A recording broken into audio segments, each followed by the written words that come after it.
Hello and welcome to another video on the Rugby channel. My name is Andrew and I will be narrating today's video for you. Of course, if you're new to the channel, don't forget to subscribe, click that notification button to be notified when we upload, like the video as well to help show your support, and make sure you comment as well. You can follow me on Instagram as well if you're interested, and yeah, without further ado, let's get into today's video. What is going on, guys? Okay, so today we're going to be talking about something a bit more fun. Today we're going to be talking about my first ever match day rugby experience. It was a little bit different. Today I'm going to be telling you the story of what happened the first time I ever went to watch a live rugby game.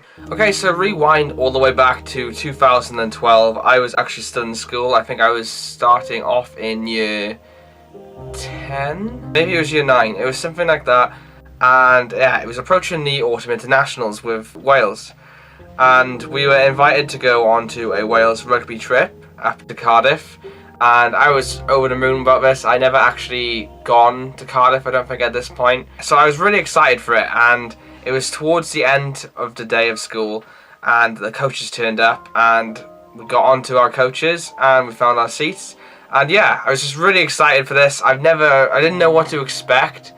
I've never experienced any of it before, and yeah, it was just such an exciting feeling. So with it being in winter then, we started driving. I think must have been about 2:30, maybe 3 o'clock, something like that.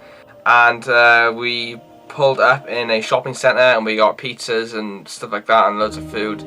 And then we headed off again, and it was starting to get dark. At this point, I remember looking out and it's like, where are we now? And didn't really know where we were. It's just black windows, you couldn't really see much apart from like the odd street light, whatever you'd go past. And then I remember pulling up into Cardiff then, and seeing the sports arena for the first time, which was the athletic track, which is used for like running and yeah, athletics basically. And yeah, I was actually really surprised about how this looked like. I've never seen something like that before. I mean, it was all lit up, it looked really professional, it looked like the sort of, I don't know, sort of like rugby stadium or something you'd see in like a Pacific island or something like that, you know, the athletic track going around, that sort of thing. So yeah, I found that really cool. I was like, oh, and everybody else was obviously used to it, but to me it was quite cool. So the bus stopped then, and yeah, it was all dark. I think we were told to leave our bags on the bus, if I remember rightly, so we were all piling off this dark bus. You couldn't really see a lot. And then we had to walk then a little bit to the stadium. And yeah, I remember seeing the stadium lit up for the first time. It was so cool, guys. Like, if you haven't been to watch any sports game at night, then I would recommend it. Like, seeing the stadium lit up with all the lights and stuff, it just adds to the excitement. It looks so cool. And then I remember then seeing some odd looking guy standing outside the stadium trying to sell scarves. You know, the half and half scarves, and nobody was really going to him. And then we were security checked then, and then we ended up going up the stairs. I remember going up quite a few flights of stairs actually, and as you could gather, there's a lot of people there. And then yeah, that's when the best bit of getting there hits you. As you reach to the top of the stairs then of your final section of the stadium, I remember walking out and seeing, well, just crowds and crowds of people everywhere, and this was the view. This is an actual picture I took. Cameras back then, I didn't really have an amazing camera, but yeah, that was my view. I remember seeing all the fans going across there. It was such a cool experience, and I remember seeing some players training on the pitch, as you can see there. That's an actual picture by me as well. I think that's Hibbard training. But yeah, it was so cool. It was so exciting. And then our next bit then, as we were counting down the minutes before kick-off and stuff, we had the anthems.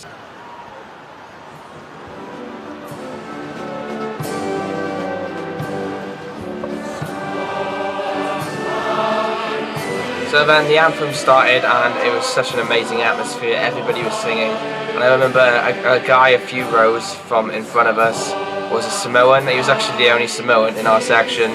And he kept looking up every now and again, and he had like a spear.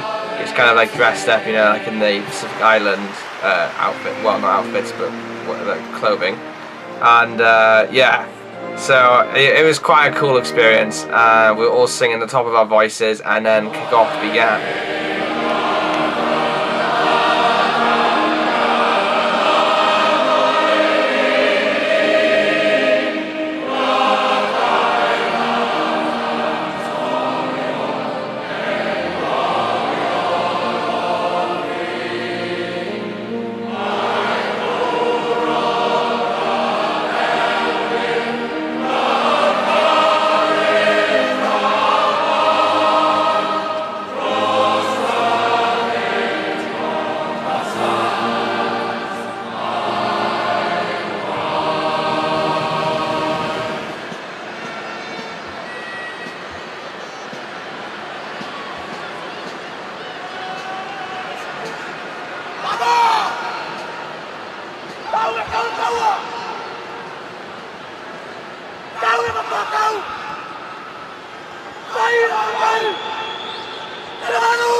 So kick-off began, and at that point I generally thought we were going to win it because Wales were meant to be the better team. We'd won the Six Nations that year, and it was just a great year for Welsh rugby. We won the Grand Slam, and yeah, so we generally thought we were going to thrash Samoa, and then this happened.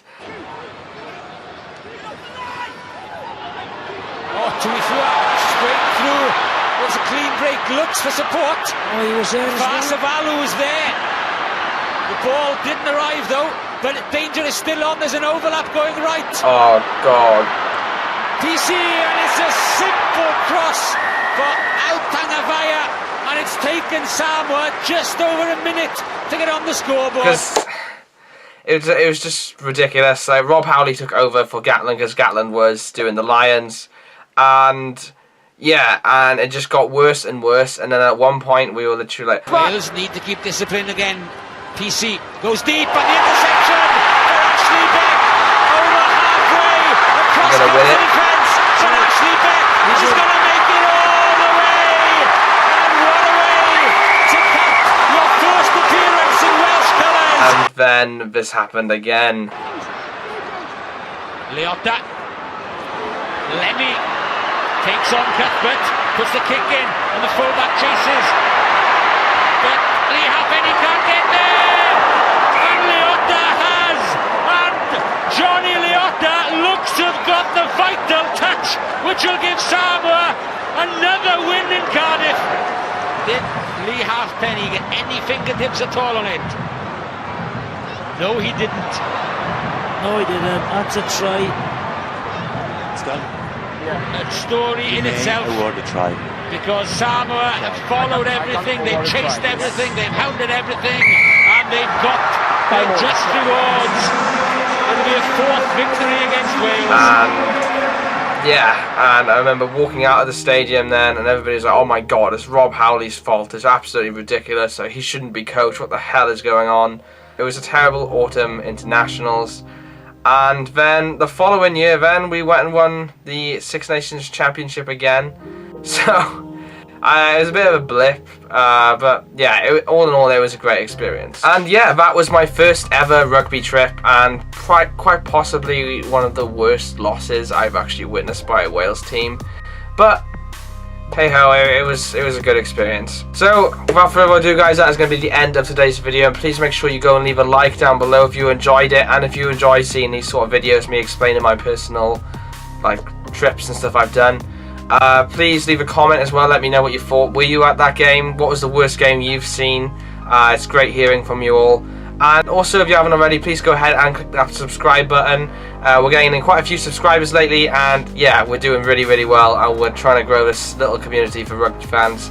And we make fun videos all the time as well. We're doing photo editing and what things could look like, and yeah. So please make sure you subscribe, comment, like the video. I've been Andrew, and I will see you in another one.